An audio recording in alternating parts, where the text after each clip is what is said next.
শাপলা চত্বরে 2013 সালে শেষ রাত্রে তাহাজ্জুদরত, জিকিররত, মোনাজাতরত অবস্থায় মানুষের উপরে হাইওয়ান জন্তু জানোয়ারের মতো আক্রমণ করেছিল আওয়ামী ফ্যাসিস্ট সরকার।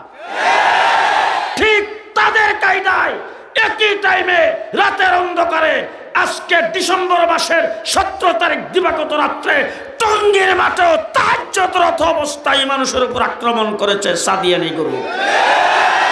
তারা আর আওয়ামী দূষকদের মধ্যে কোনো পার্থক্য নাই। বর্তমানে তাদেরকে চালাইতেছে ভারত।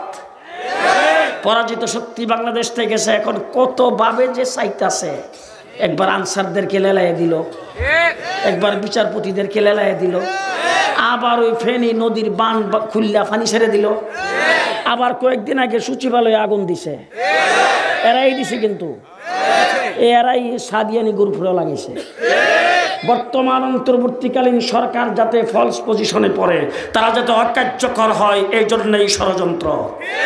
সুতরাং অন্তর্বর্তীকালীন সরকারও বুঝতে হবে, সন্ত্রাসের দায়ে যদি ছাত্রলীগ নিষিদ্ধ হতে পারে, সন্ত্রাসের দায়ে সাদিয়ানি গ্রুপও নিষিদ্ধ হতে পারে। কিনা বলেন?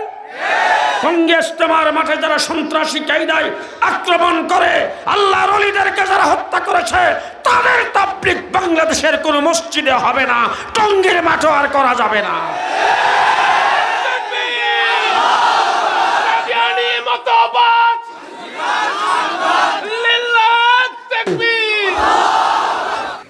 বুজুর্গানি মুহতারাম, হযরত উলামায়ে কেরাম, অপেক্ষমান বেরাদরান ইসলাম,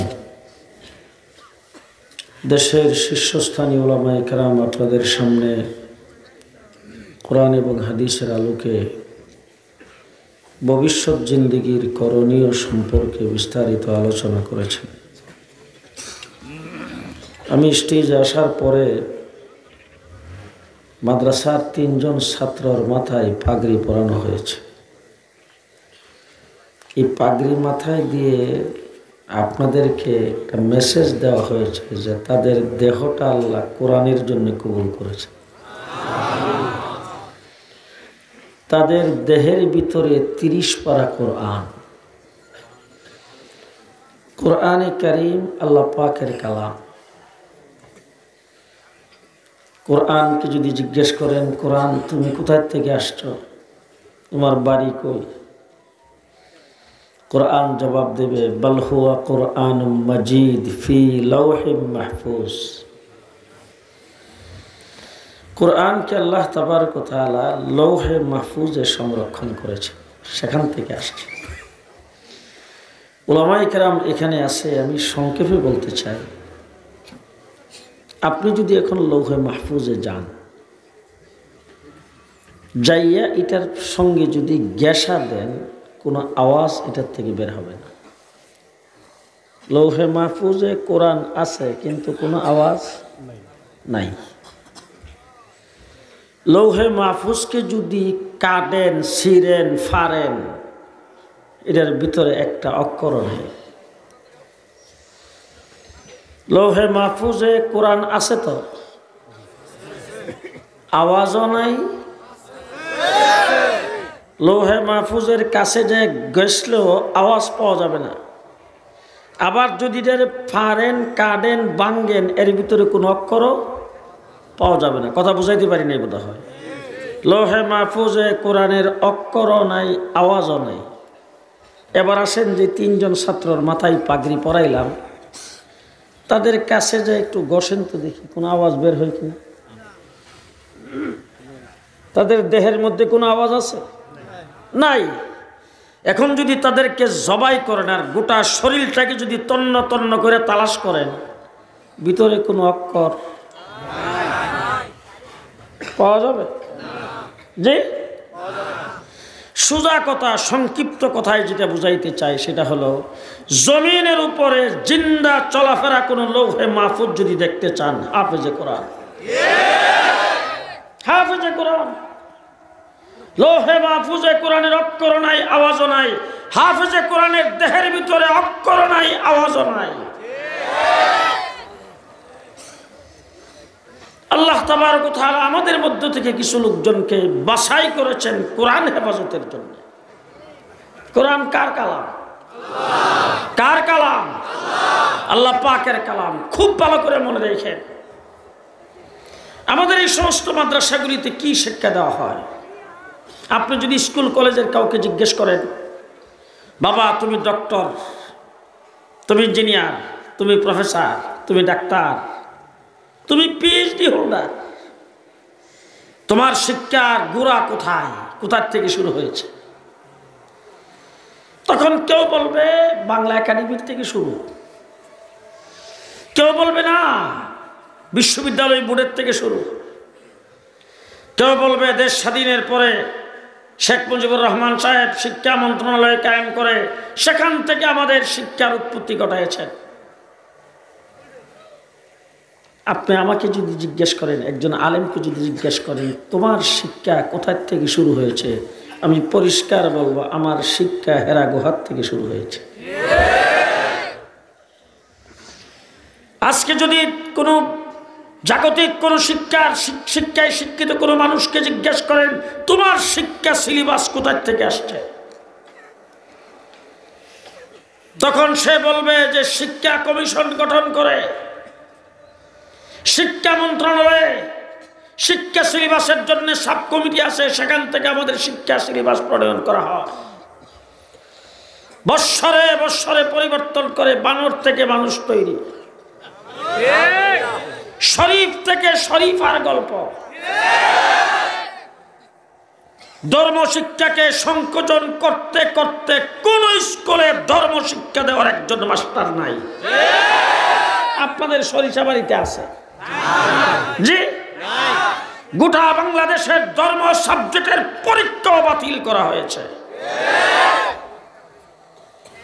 আমাকে যদি জিজ্ঞেস করেন তোমার শিক্ষা সিলেবাস কোথায় থেকে আসছে, আজকে যদি বাংলাদেশের পরিষ্কার ভাষায় বলে যাচ্ছে উলামায়ে ইকরামকে সাক্ষী রেখে, যত বড় সরকারি বাংলাদেশে আসুক, যত বড় ক্ষমতাসীন হোক, আমার কওমি মাদ্রাসার শিক্ষা সিলেবাসে হাত দেওয়ার অধিকার কারো নাই।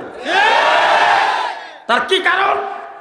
কারণ হলো আমার শিক্ষা সিলেবাস আল্লাহ মাহমুদ শফির বানানো না, আমার শিক্ষা সিলেবাস মৌলানা মাহমুদুল হাসানের বানানো না, আমার শিক্ষা সিলেবাস হাফিজ হুজুর তৈরি করে নাই, আমার শিক্ষা সিলেবাস স্বয়ং আরশ থেকে আল্লাহ পাক প্রদত্ত, আল্লাহ পাঠিয়েছে। হযরত ইব্রাহিম আলাইহিস সালামের নাম শুনেন নাই তো? ইব্রাহিম আলাইহিস সালাম আল্লাহ পাকের খলিল। কার খলিল?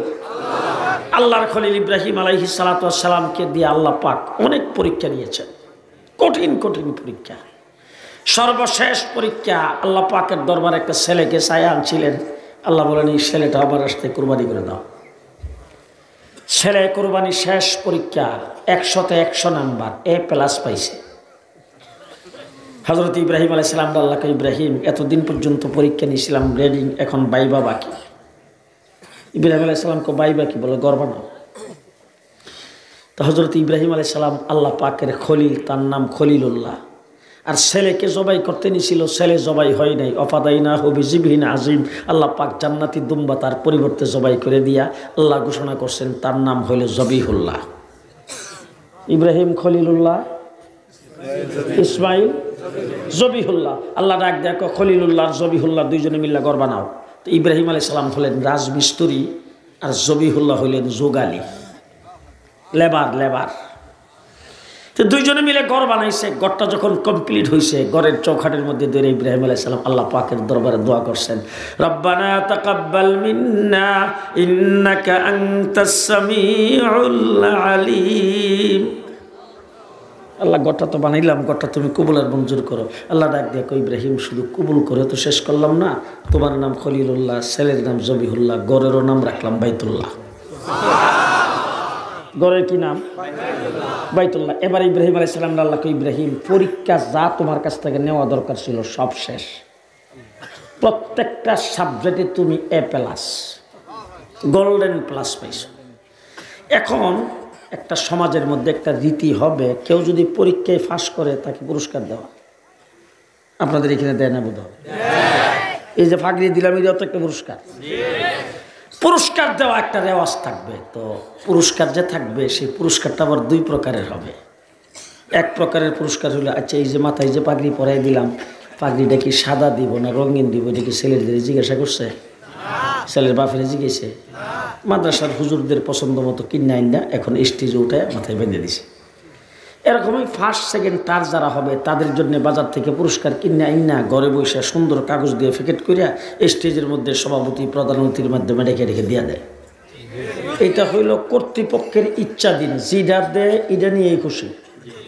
আরেকটা পুরস্কার হইল ছেলেটা যখন গোটা বোর্ডের মধ্যে 1 নম্বরে ফাঁস করছে, ফাঁস করে যখন মাদ্রাসা আইসে, মুখলিসুর রহমান সাহেব মাদ্রাসার মুহতামেম, ওরই ছেলেটারা যায় ধরায় ধরে করে, বাবা রে তুই বোর্ড পরীক্ষা দিয়ে ফাঁস করছে 1 নম্বরে, আবার মাদ্রাসার বড় সম্মান বাড়ছে, তুই কষ্ট করে পড়ছ, আমি তোর একটা পুরস্কার দিব, তুই যেটা চাস। এই কথা আপনাদের দেশে কেউ কয় না? বাবা ছেলে 1 নম্বরে ফাঁস করছে, বাবা ডাক দেখো, বাবা চা তো আমার কাছে কি চাইবে? মামা তাকে বিদেশ বাগনারে ফোন করে, বাগনা যা চাইবা তাই দিব। কয় নিয়ে রাখো।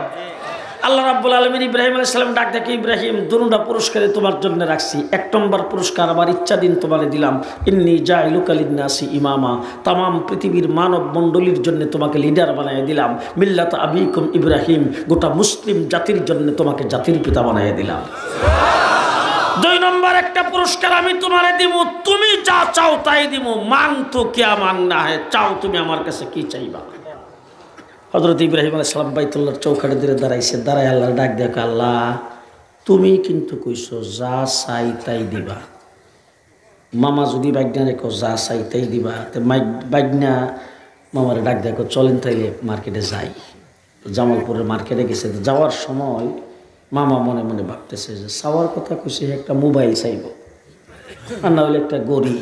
এই তো মার্কেটে যাইয়া বাগনা করবো মোটর সাইকেলটা, যে আঙ্গুল দিয়ে মোটর সাইকেল দেখাইছে, মামা একটা কুকিরি তোর চাওয়ার কথা কইছে লাগে মোটর সাইকেল চাই নেবে। আল্লাহ কি মামার মতো? হযরত ইব্রাহিম আলাইহিস সালাম বাইতুল্লাহর চৌকাঠে ধরে আল্লাহ ডাক দেখো, আল্লাহ তুমি কিন্তু মামার মতো না, তুমি কইছো যা চাই তাই দিবা, সুতরাং এমন একটা জিনিস তোমার কাছে চামু যেটার একটাই বানাইছো, দ্বিতীয় কোনো নাম্বারই নাই। রব্বানা ওয়াবআস ফীহিম রাসূলাম মিনহুম, ও আল্লাহ ঘর বানাইছি তামাম পৃথিবীর কিবলা ও কাবা, ঘর বানাইছি তামাম পৃথিবীর মার্কাজ, মার্কাজের জন্য তো একজন আমিরের দরকার, ঘর বানাইছি তামাম পৃথিবীর ইউনিভার্সিটি, ইউনিভার্সিটির জন্য একজন প্রিন্সিপালের দরকার, প্রিন্সিপাল আর আমির হিসেবে তোমার হাবিবকে চাই। মুফাসসিরিনগণ তাফসীরের কিতাবে লেখছে, ইব্রাহিম আলাইহিস সালাম এত বড় সাহস করতে পাইল, আল্লাহর হাবিবকে চায় ফেলানো কি কম সাহসের কথা? হ্যাঁ, এত বড় সাহস ইব্রাহিম আলাইহিস সালাম কোথা থেকে পাইল? ইব্রাহিম আলাইহিস সালাম চৌখাটে ধরে আল্লাহ পাকের দরবারে একটা ভূমিকা দিছে, ভূমিকার মধ্যে বলছে, আল্লাহ এতদিন পর্যন্ত আমার যত প্রিয় জিনিস ছিল তুমি চাইছো, চাওয়া মাত্র কিন্তু দিতে দেরি করি নাই। আমার কাছে আমার মাল প্রিয়, তুমি চাইছো, মেহমানদারি করে বিতরণ করে দিয়েছি। আমার কাছে আমার জান প্রিয়, তুমি চাইছো, নমরুদের আগুনে জান দেওয়ার জন্য জাপ দিয়ে পড়ছি। আমার কাছে আমার সন্তান প্রিয়, তুমি চাইছো, সন্তানকে জবাই করার জন্য শরীর নিচে রেখে দিয়েছি। সুতরাং আমার যত প্রিয় জিনিস ছিল সব তোমার জন্য দিয়ে দিলাম। রব্বানা ওয়াবআস ফীহিম রাসূলা, তোমার প্রিয়টা আমাকে দাও। আমার প্রিয় তোমার জন্য, তোমার প্রিয় আমার জন্য। আল্লাহ ডাক দেখে, ইব্রাহিম দরখাস্ত মঞ্জুর, তোমার নাম খলিলুল্লাহ, ছেলের নাম জবিহুল্লাহ, ঘরের নাম বাইতুল্লাহ, প্রিন্সিপালের নাম হাবিবুল্লাহ। এবার হযরত ইব্রাহিম আলাইহিস সালাম আল্লাহকে, ইব্রাহিম চাওয়া শেষ, বলে মাত্র শুরু, আর কি বাকি রইল? বলে এই ইউনিভার্সিটি পাইছি, প্রিন্সিপাল পাইছি, এখন সিলেবাস। হযরত ইব্রাহিম আলাইহিস সালাম আল্লাহ পাকের দরবারে এই উম্মতের জন্য 4টা সিলেবাসের প্রস্তাব করেছেন। কয়টা? 4টা। আমি আমার ঢাকার কোরআন থেকে পড়বো, আপনাদের এই সরিষাবাড়ি আর জামালপুরের কোরআনে আছে কিনা আপনারা মিলাই নিয়ে হাতে গুন্না গুন্না বললেন, ইয়াতলু আলাইহিম আয়াতিক ওয়া ইউআল্লিমুহুমুল কিতাব ওয়াল হিকমাহ ওয়া ইউযাক্কিহিম কয়টা? এই 4টে সিলেবাসের প্রস্তাব বাইতুল্লাহর চৌকাঠে ধরে হযরত ইব্রাহিম আলাইহিস সালাম আল্লাহ পাকের দরবারে কইরা শেষে যায় বলতেছেন, ইন্নাকা আনতাল আজিজুল হাকিম, আল্লাহ আপনি হিকমতওয়ালা। আমি তো আমার জ্ঞান বুদ্ধি অনুযায়ী 4টে সিলেবাসের প্রস্তাব করলাম, এর মধ্যে যদি কোনো পরিবর্তন করা লাগে আপনার হিকমতে আপনি পরিবর্তন করিয়ে মঞ্জুরিটা দিয়েন। আল্লাহ রাব্বুল আলামিন কই, ইব্রাহিম 4টার সাইরোডাই মঞ্জুর, কোনো পরিবর্তন নাই। 4টার সাইরোডাই মঞ্জুর। আল্লাহ পাক মঞ্জুরিটা খুব ভালো করে শোনেন। লাকাদ মান্নাল্লাহু আলাল মুমিনিনা ইয বাআসা ফীহিম রাসূলাম মিন আনফুসিহিম। আসিরি শরীফের কোরআন শরীফ ইয়াতলু আলাইহিম আয়াতি ওয়া ইউযাক্কিহিম ওয়া ইউআল্লিমুহুমুল কিতাবা ওয়াল হিকমা। আসিরি এবার ভালো করে সুন্দর করে দেখেন, ইয়াতলু আলাইহিম আয়াতিকা ওয়া ইউআল্লিমুহুমুল কিতাবা ওয়াল হিকমাতা ওয়া ইউযাক্কিহিম। হযরত ইব্রাহিম আলাইহিস সালামের প্রস্তাবের মধ্যে যাক্কিহিম, আত্মশুদ্ধি, বর্তন পরিষ্কার, পাক ও পবিত্রতা, এটা ইব্রাহিম আলাইহিস সালাম বলছেন 4 নম্বরে। আল্লাহ রাব্বুল আলামিন ডাক দেখে, ইব্রাহিম এই শুধু সিরিয়ালটার মধ্যে একটু পাল্টাই দিলাম, ইয়াতলু আলাইহিম আয়াতিহি ওয়া ইউযাক্কিহিম ওয়া ইউআল্লিমুহুমুল কিতাবা ওয়াল হিকমা।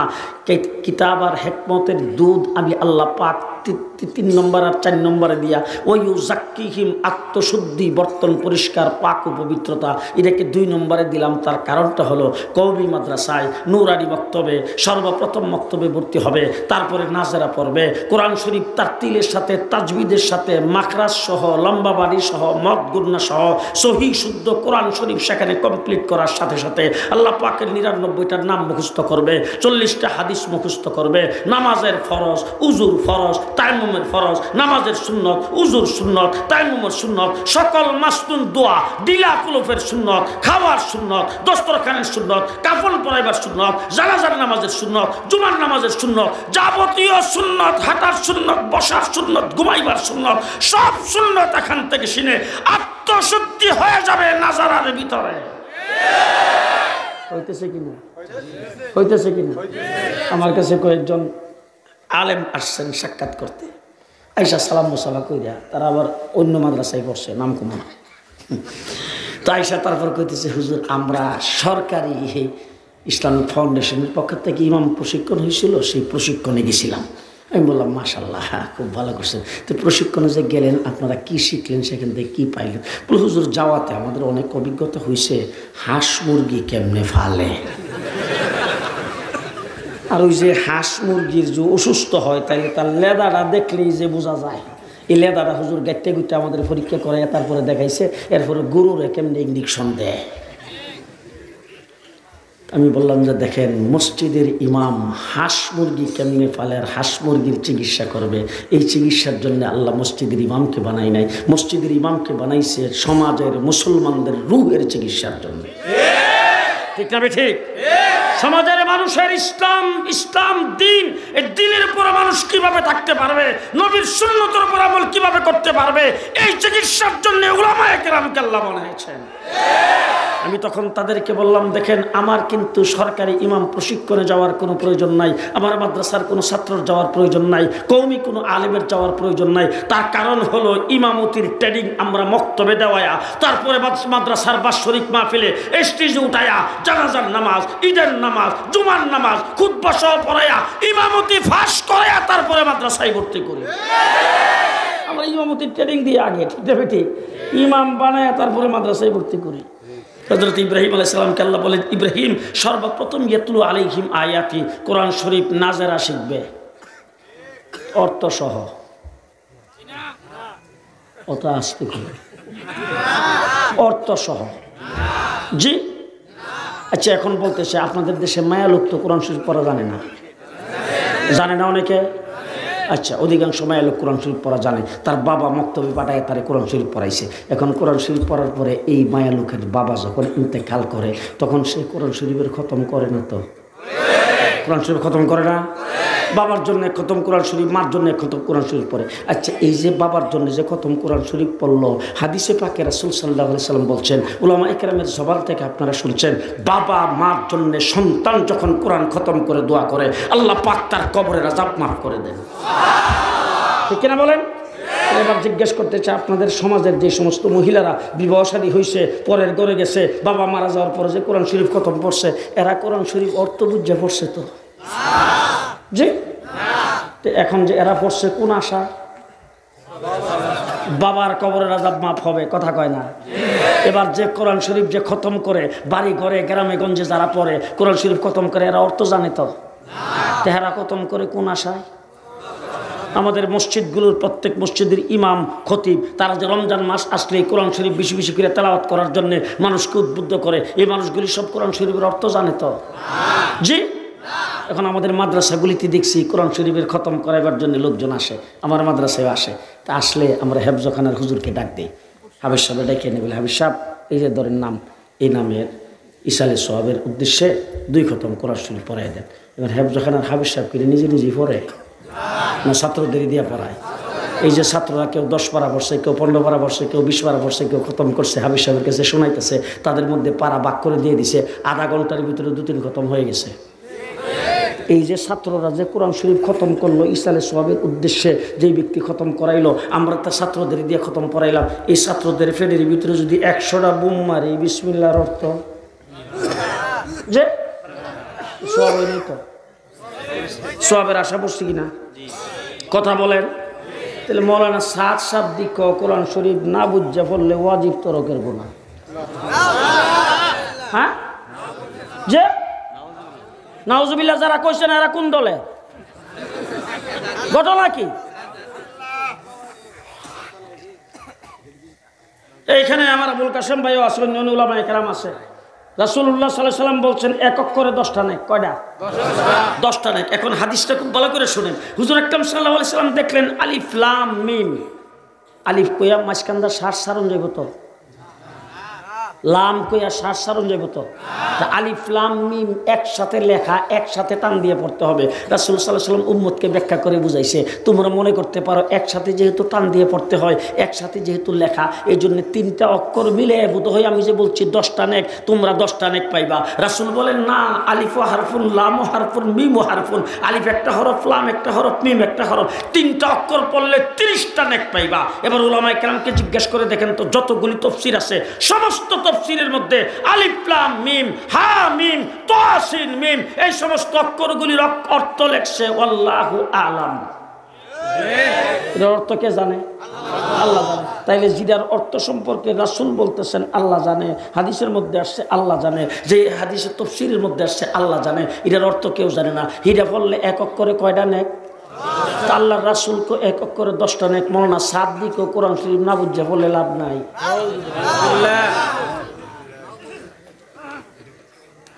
যাচ্ছি কোথায়? কোথায় যাচ্ছি? যত নবী আল্লাহ দুনিয়াতে পাঠাইছেন সমস্ত নবী বেগুনাহ মাসুম। এই আকীদা আমাদের জানি তো, আমরা এটা মানি তো, আমাদের ঈমান আছে তো। কোন গুনাহগারকে আল্লাহ নবুয়ত দেই নাই। নবী বানাইবার জন্য আল্লাহ যাদেরকে নির্বাচন করছেন সবাই বেগুনাহ মাসুম। এটা আমাদের আকীদা, ঠিক না ঠিক? মৌলানা সাদ শাব্দিক মুসা আলাইহিস সালাম যে গেছেন কুহে তুরে তৌরিত কিতাব আনার জন্য, দাওয়াতকে বাদ দিয়া, তো মুসা আলাইহিস সালাম ক্ষমার যোগ্য অন্যায় করছে। মৌলানা সাদ সাহেব বলছেন আল্লাহ রাসূল সাল্লাল্লাহু আলাইহি সাল্লাম যতগুলি বিয়ে করছেন সব বিয়াই উলিমা খাওয়াইছে খিজুর দিয়া। একটা বিয়ে করার সময় হযরত জৈনব রাদিয়াল্লাহু তাআলা আনহাকে বিয়ে করার সময় রাসূল রুটি আর গোশত দিয়া উলিমা করছে, এটা আল্লাহর নবী ভুল করছে। কি ঘটনা? ঘটনা কি? ক্যামেরাওয়ালা মোবাইল পকেটে নাই তো? হ্যাঁ, আমরা হুজুরদের পকেটে নাই, আছে পকেটে। আমার কাসেম ভাই এখানে আছে, দেওবন্দের মুহতামিম সাহেবের আপনারা দাওয়াত করছিলেন জামালপুর, হেলিকপ্টারে আনছিলেন, আমিও আইছিলাম সাথে। সামনের সিটে বসছে উনি, আমি পেছনের সিটে, উনি সামনের সিটে বই, ওই বাস ক্যামেরাওয়ালা মোবাইল বাইর করে উনি তেলাওয়াত করতেছে। এরপরে এসে এখানে নামলাম, নামার পরে দেখলাম মোবাইলটা পকেটে থই উনি নামাজ পড়লো, ওনার সাথে একসাথে নামাজ পড়লাম। আর মৌলানা সাদ ক্যামেরাওয়ালা মোবাইল পকেটে রেখে নামাজ পড়লে নামাজ হইত না। ঘটনাটা কি?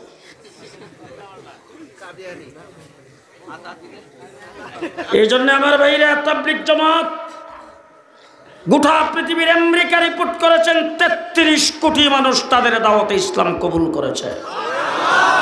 কিন্তু তাবলিগ জামাতকে ধরার কোনো চান্স নাই। আমরা হেফাজতে ইসলাম করি, আমাদেরকে কিন্তু ধরতে পারে। আমরা রং মাইকা বসেছিলাম শাপলা চত্বরে, বুঝেন না?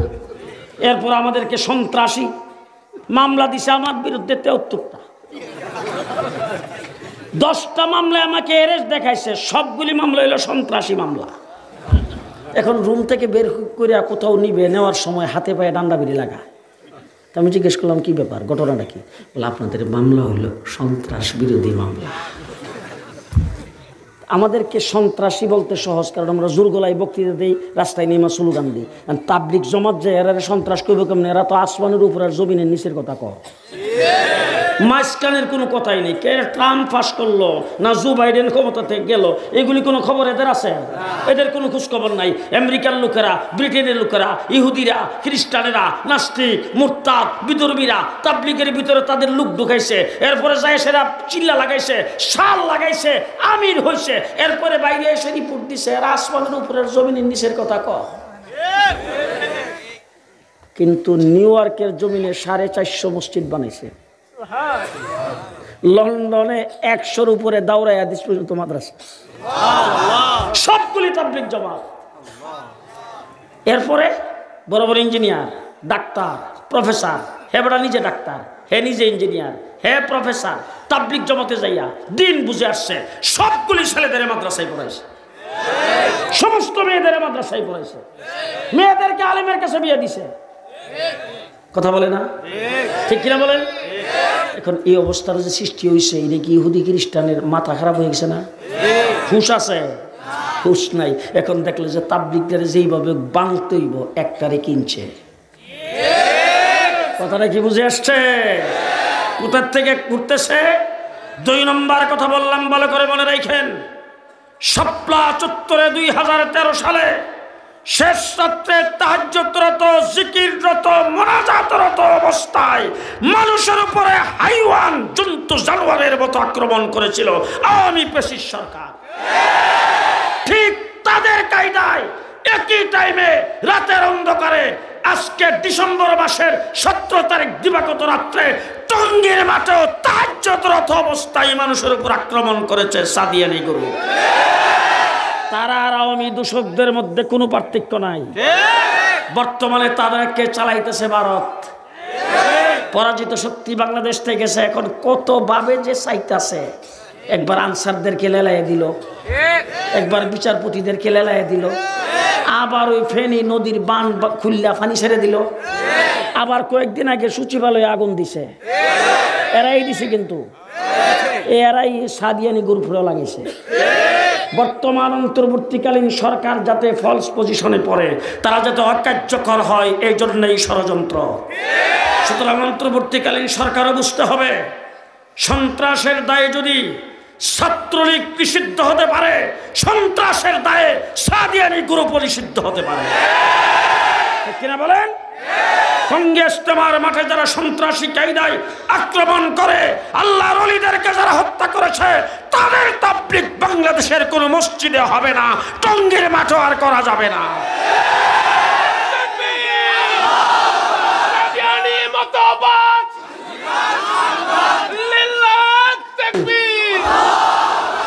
এই জন্য আমার ভাইরা, সর্বপ্রথম কাজ হলো ইয়াতলু আলাইহিম আয়াতি, কোরআনে কারিমের তেলাওয়াত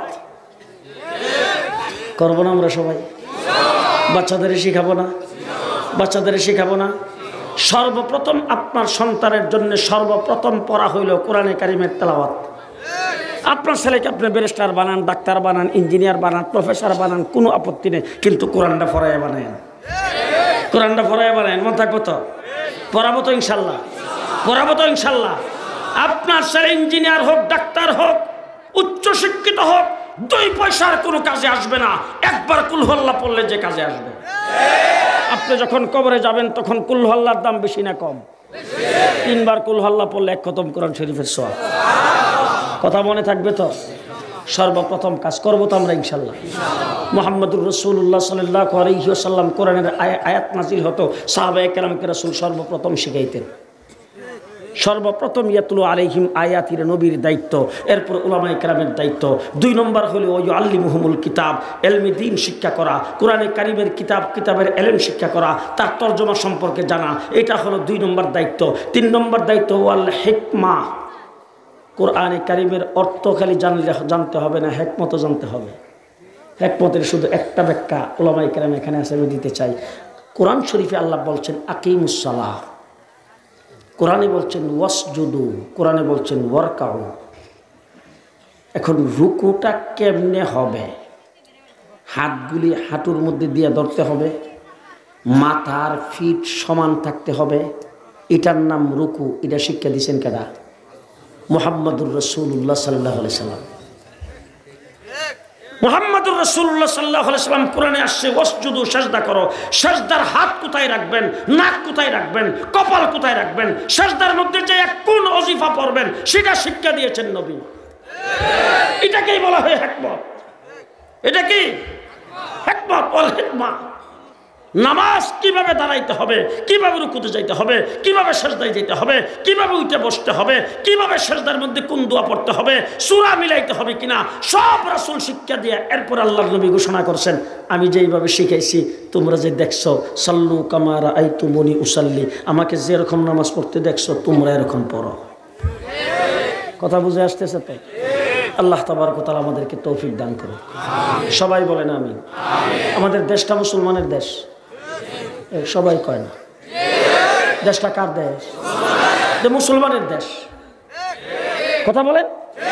এখানে অনেক মুরব্বী, অনেক শিক্ষিত সমাজ আছে। শুধু একটা কথা আপনাদের বলতে চাই, 1947 সনে ইংরেজ বিদায় হওয়ার সময় দেশটা 2 ভাগে স্বাধীন হয়েছিল। কয় ভাগ? একটা হিন্দুস্তান আর একটা পাকিস্তান। একটা হিন্দুস্তান আর একটা পাকিস্তান। খুব ভালো করে বুঝেন। আচ্ছা, আমাদের ভাষা কি? আমরা জাতে কি? বাঙালি। আচ্ছা, কলিকাতার ভাষা কি? কলিকাতার তারা জাতে কি? বাঙালি। এরাও বাঙালি, আমরাও বাঙালি। এদের ভাষাও বাংলা, আমাদের ভাষাও বাংলা। এখন তারা পড়ছে হিন্দুস্তানের অংশে, আমরা পড়ছি পাকিস্তানের অংশে। আপনারা এই ওয়াজটা আমার করে দিবেন, আমি চলে যেতাম। আমরা কেন পাকিস্তানের অংশে পড়লাম? একই বাংলা ভাষাভাষী, এরা হিন্দুস্তানের অংশে পড়লো, আমরা কেন পাকিস্তান নিলাম?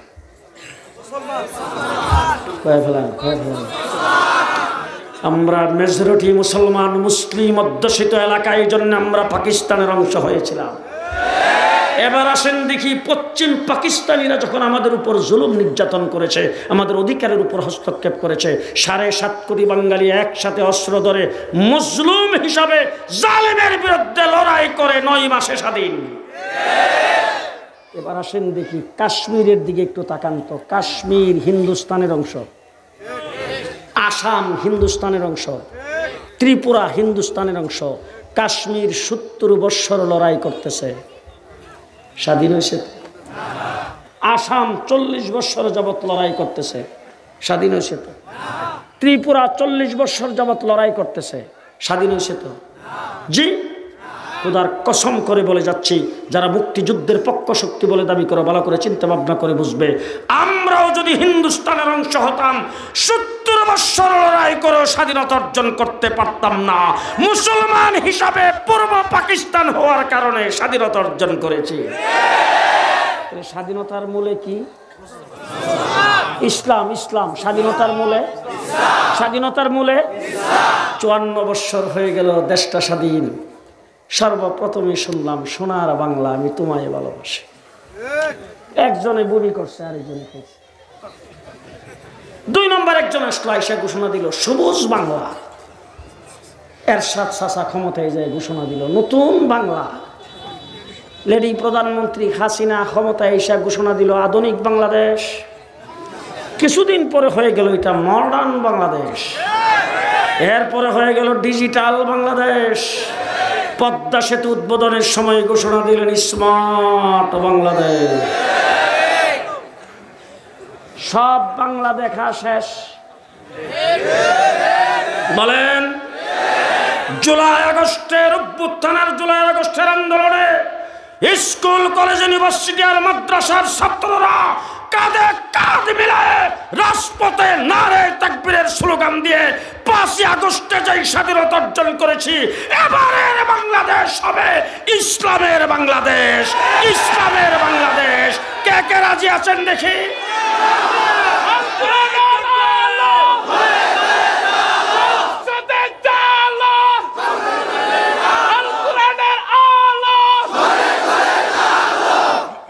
সামনে যদি এই ইসলামের বাংলাদেশ করার জন্য যদি শাপলা চত্বরে আবার যাইতে হয়, কাপড়ের কাপড় যদি মাথায় বাঁধতে হয়, রাস্তায় যদি আবার নামতে হয়, নামতে প্রস্তুত আছেন তো ইনশাআল্লাহ?